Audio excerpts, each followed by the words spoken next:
everybody. Welcome to Charts and Hearts. I'm Sarah, and she's Lindsay. And together we're working our way through an epic list of rom-coms in order to find and categorize tropes in the hopes of creating the nerdiest spreadsheet podcasts have ever seen. And it's our second Weddings in July month. Yeah. Anyways, we're doing weddings, and we did 4 weddings and a funeral. Hooray!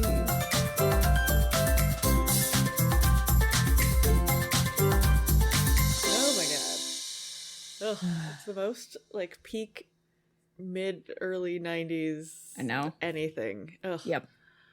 And this is probably, of the movies we've done so far on the podcast, one of the ones that I've seen the most. And I don't know why, because I don't think we owned it, but it must have just been on TV a lot. It was probably on TV a lot. But I'm like, how much bleeping did they have to do? So much. So much. Did they overdub it with something other than the F word? Probably. Because a lot of it wouldn't make sense. The whole beginning part wouldn't make sense. Yes, exactly. So if there's just no noises, it would just be And also I feel like they could have done bugger, because in the 90s, oh yeah, because nobody knew in North America knew what that was. Yep, so it's probably fine. Even though it's one of the fuck and bugger are probably the two most common words in this movie. Oh yeah. Yeah. Oh man. Good times. Do you remember the first time you watched this movie, or is it just always in your life? I don't I feel like it was a later movie for me, but I don't know why I have that memory. We were definitely a Notting Hill family, but it was always around. Mm-hmm. I don't know. Yeah, now, I don't remember. Now I own it, but so who knows? Yeah, I know. I'm I don't know why I don't own it. I feel like maybe we had it on VHS, because 94 would have been before we had a DVD player. Yeah. But I kept some of our VHSs. Why didn't I keep this one?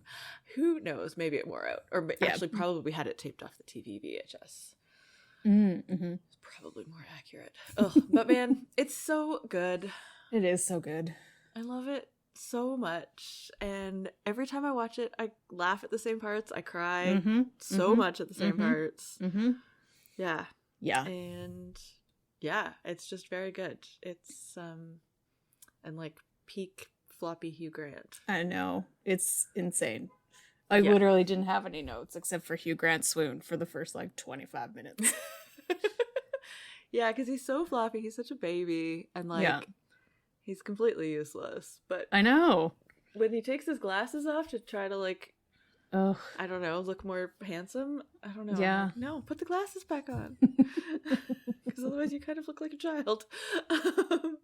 Yep. Well, that's only because you know what he looks like now. So I know. That's true. That's true. Had Hugh Grant in your life for 30 years. So. Mm-hmm. Yeah. Yep. Because this would have been, I think, after is it Maurice, where he's very floppy and a tiny baby? I don't know. I think this is after The Englishman Who Went Up a Hill and Came Down a Mountain. Obviously, this is full movie title. No, or maybe that's right afterwards. 4 Weddings was 94. The Englishman Who Went Up a Hill and Came Down a Mountain was 95. Okay.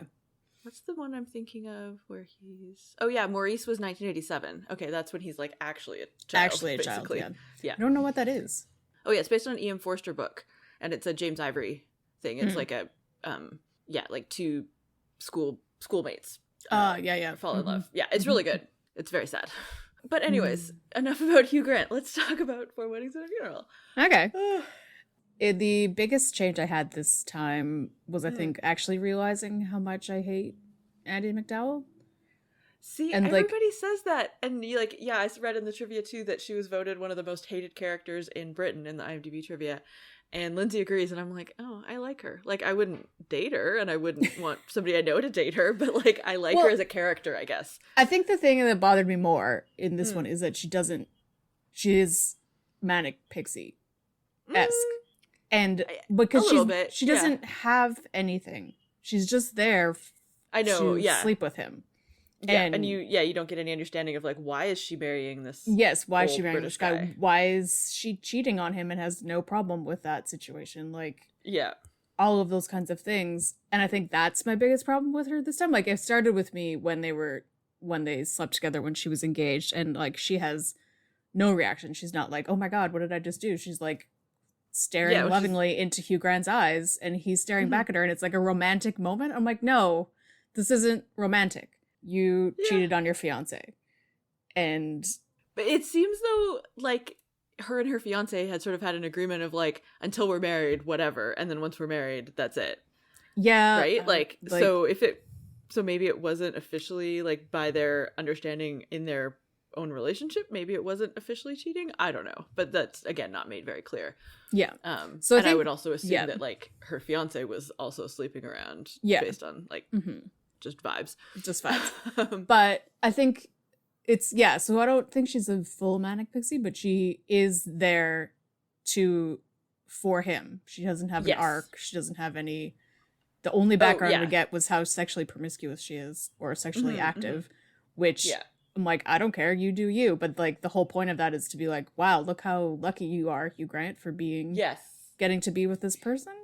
Yeah, and then what was the charming flopsy moppet meets a sophisticated, confident woman. Yeah, exactly. Yeah. Well, and like Fiona totally like slut shames her, and she. Like, she's not quirky, she's just American, which is... Yes. And when she doesn't have a character... Like, she doesn't have any character, she's American, and that's what her character is. And, for sure. And because it is, like, the main storyline, sort of, but also the main storyline is just, like, these people and the absurd amount of weddings they have to go to, and how, like, posh these weddings are. And that's the main storyline, so, like, as, like, a piece of that story, I really like her. As like the quirky word American that, oh my god, can you believe our like super British friend like actually like hooked up with this sophisticated American? If I was friends with Hugh Grant and they hooked up, I would be like, okay, that's enough. You need to stop now. But also, don't marry Duckface. Oh, what? I know. Why? Like, why do you marry people that you dislike? Yeah, and also like, and she hates all of his friends. Yeah, they hate her, and same with Carrie. Like, why does she marry Hamish? Like, and that's the thing of like, why do these people get married?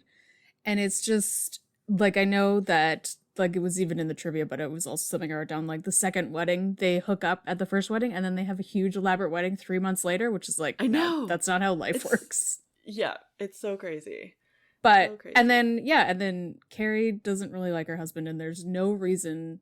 Like, and again, this goes back to her character. We're given nothing as to why she's marrying him. I know. Why the only she's thing I could moving back to Scotland. Like, the only thing I could think that she was marrying him was for immigration reasons. Yeah. But then she doesn't marry Hugh Grant. They like explicitly choose to not marry, but they have a kid together. So and she worked at Vogue in London, so she probably doesn't have visa issues. Like, right. Yeah, you'd think Vogue would be able to help her with that. So that's the Charlie and Carrie, or Charles and Carrie storyline. My favorite storyline, but also the saddest, is Gareth and Matthew. I know. And this time I looked it up because I have the power of it. I always thought there was like a scandalous age difference between them, but it's only 12 years. Oh, okay. Which, like, I guess, and probably also like when I was under 20, that seems ridiculous, and now I'm like, whatever. But the thing, it's so sad. Like, the priest introduces Gareth as his friend, where Matthew is Gareth's closest friend. I know. And then even Charles is like, it's like they didn't know. It's like, did they not know that they were together at all, or they just like thought that they were together, but it was like funny and quirky, and didn't realize that they were like. No, I take it as in love. Because like the whole purpose of this thing is like the absurdity of weddings and like the ritual of weddings is that because they didn't go through that, they didn't think about that they were together. But I think that they knew they were together was so normal in their lives, they didn't really think about how they were together. Like they were married, but it wasn't a thing that they thought about. Couldn't be legally married. Yeah. So I think that was his biggest thing of like, he thought he was in solidarity with all of his single friends, and without realizing that his two of his closest friends were actually together, but because they were just there and were always together, it wasn't really something he they thought had about. That like moment. Okay, that makes more sense. And like every time I even think about that W.H. Auden poem, I know. I just start crying. I know. Because it's so beautiful. Ugh. Yeah. Yeah. Oh yeah, and then while we're on Gareth and Matthew, it's also like for 1994, it's very, I think, good that like, I mean, it sucks that like the tragic love story that ends in the funeral part is the gay love story, but I was like, at least it's not AIDS. Yeah, exactly. That was also and, like, my thought. Yeah. They had this like happy, joyous, loving life together that obviously was like too short, but they didn't have to go through that. They didn't go through that, and so it was like, yeah. And also I think having him die both is like the safe in terms of like publicly showing gay people together, like safe way to show how close and committed they were to the audience. And also like everybody loved Gareth, so it needed to be a funeral that everybody was going to be at, and also that like everybody would be wrecked by. Yes. Yeah. No, I think it makes a lot of sense. He was the, like, obviously he was like older, but he was the dad of the group. Yes. Yeah. Regardless, like, I think that's just his style. And and like it's a way to showcase how much these two gay people love each other without having to show anything in 1994. And and completely wrecks everybody because he's the best character of the movie. He's the best character, and he has the best waistcoats. And also then that Matthew at Charles's wedding wears like a plaid one. It's so cute. Gets me every time. Yep. And then like there's all the other like random storylines. It's hilarious. I would highly recommend reading the credits like on IMDb or like at the end of the movie, because everybody gets like hilarious names. Oh yeah, I've seen that before. Like the minor characters. Yeah. Like let me see.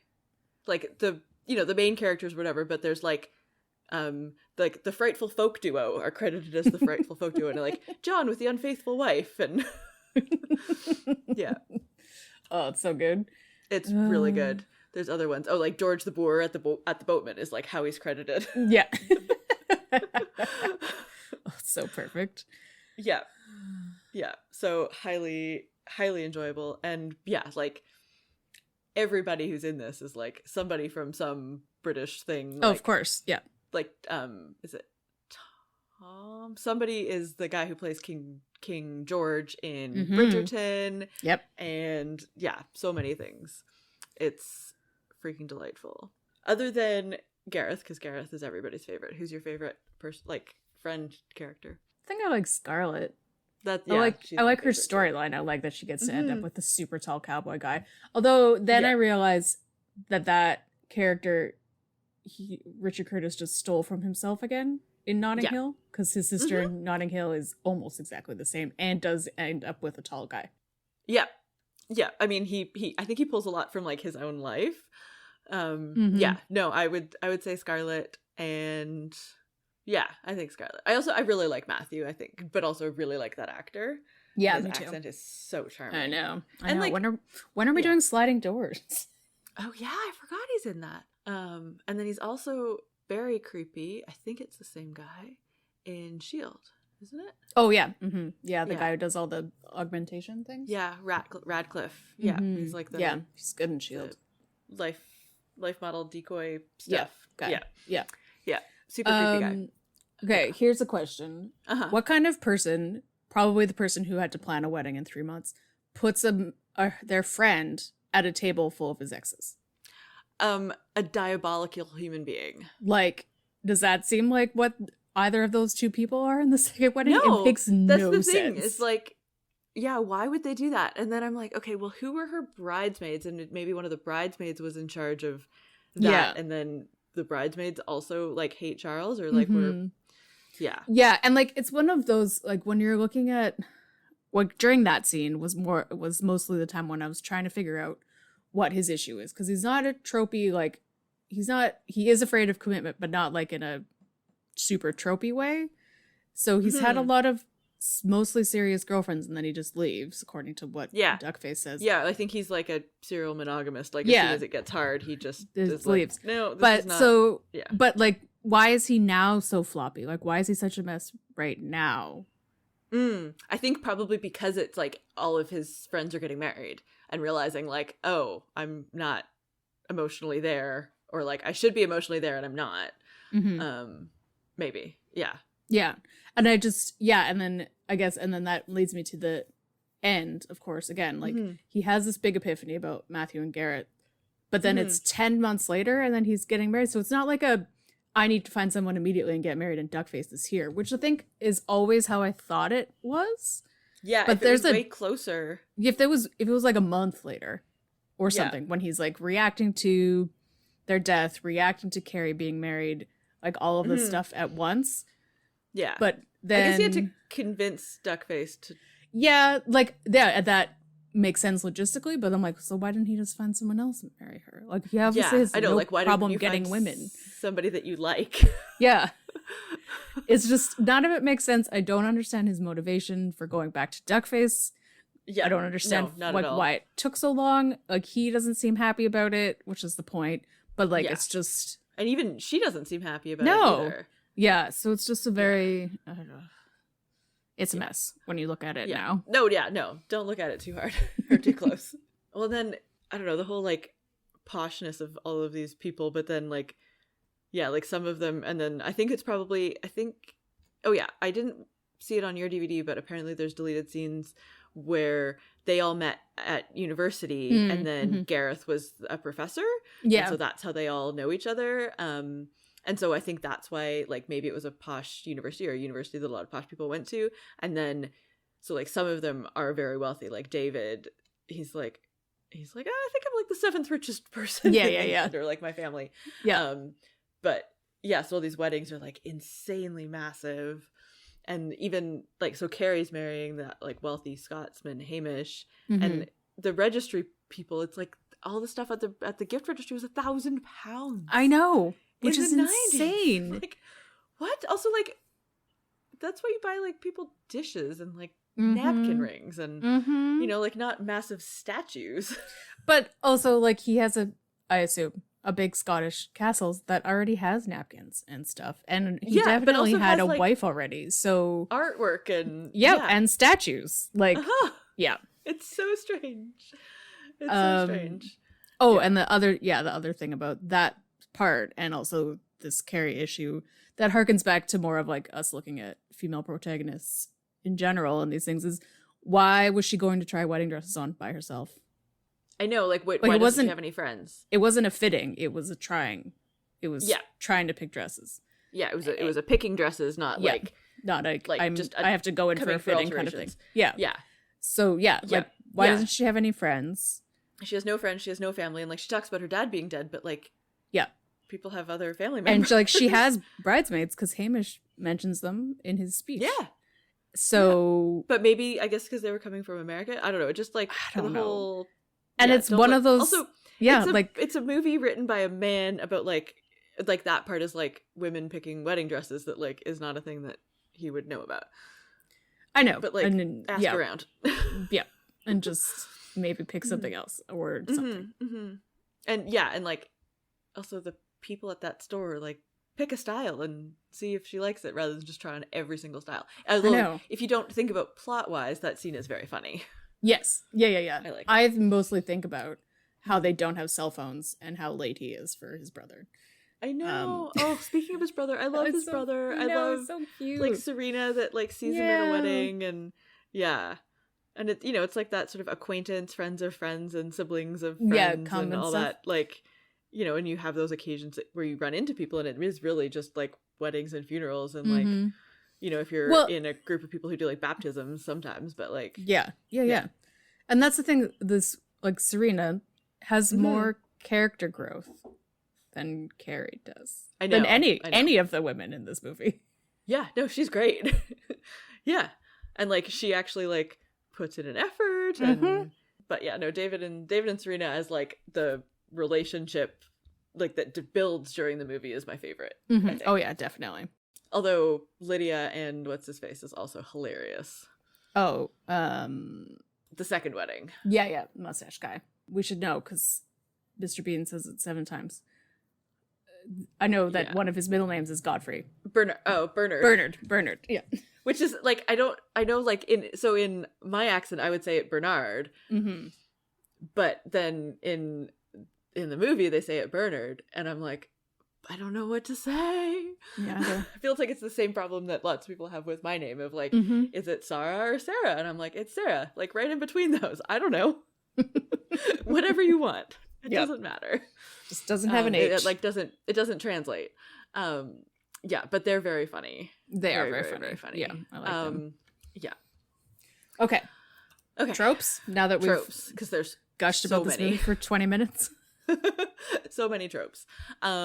Yes. Okay. Great friends and great side characters. Like that's most of the movie is like the hilarious side characters. And that's like a Richard Curtis special. Absolutely. That's why I love his movies, even though they're so problematic. Yep. Yeah. Okay. Male protagonist afraid of commitment or something like that's how we can dump him in a big bucket of that. Yes. And he's just not as straight-laced as other ones. Yeah, for sure. He's afraid of commitment, but like I think it's more that he like thinks that it should be so like if you were marrying somebody it should be so perfect and easy, and then as soon as like so like he can't date anybody long term because like obviously you run into like disagreements and challenges and blah blah blah. Deaf character that gets translated wrong or incompletely for jokes and then also for drama at the end. It's not great because like somebody translating for somebody is supposed to just be like a translation service and not like speaking for them. Exactly. But, yeah. And as the IMDb pointed out, why don't any of their friends know ASL or whatever the BSL. UK version ESL? Yeah. That seems weird and rude. And it's weird and rude, shitty. Especially like he's with them all the time, and also like he presumably has some amount of hearing because he's wearing hearing aids. Well, and also it's definitely not. I know that there are different versions because it's not the ASL that I'm used to as well. Like there's.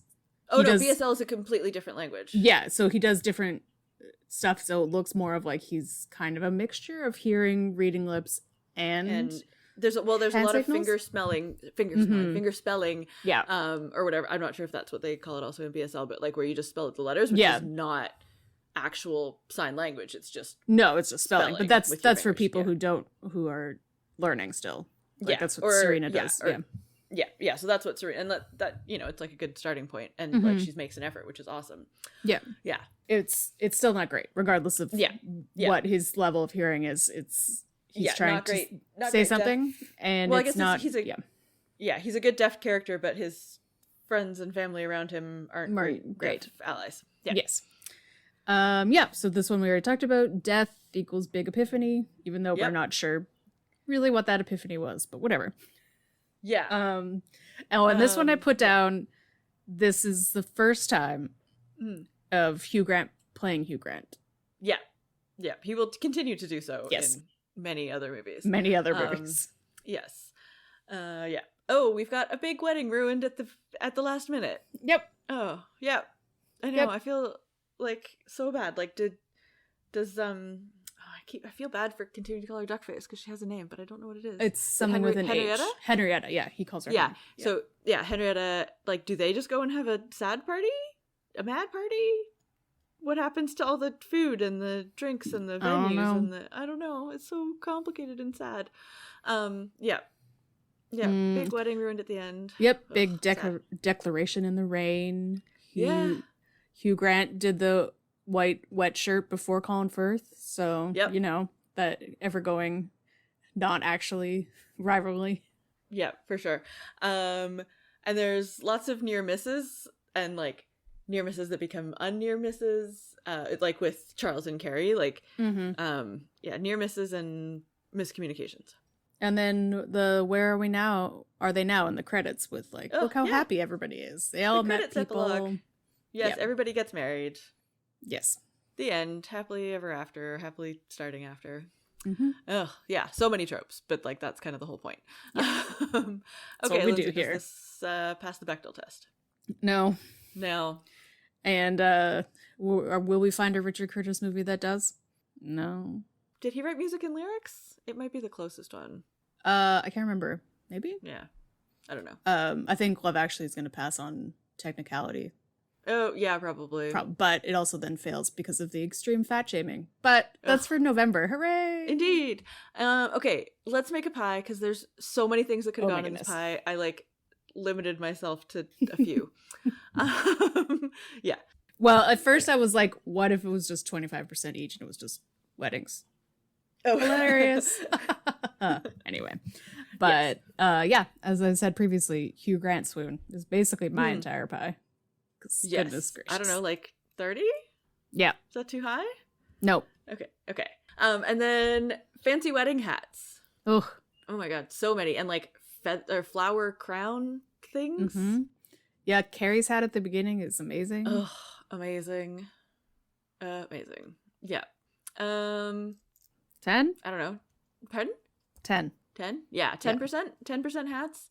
Mm-hmm. And waistcoats. Waistcoats of feelings, and also just amazingness. And just in general. 15. Mm-hmm. Mm-hmm. I think 20. Okay, 20. Yep. Yeah, 20%. Alarm clocks. There's a lot of alarm clocks in this movie. So many alarm clocks. And then also like the poem references alarm clocks. Yep. Ugh. Yep. Yeah. 15? 15? Yeah. Yeah. Oh, and then everybody's favorite cheesy British pop romance song, Love Is All Around. I don't know, is 20 too high? Where are we at? 50, 60, we're at 75. 20% Love Is All Around? Yeah, I think that works.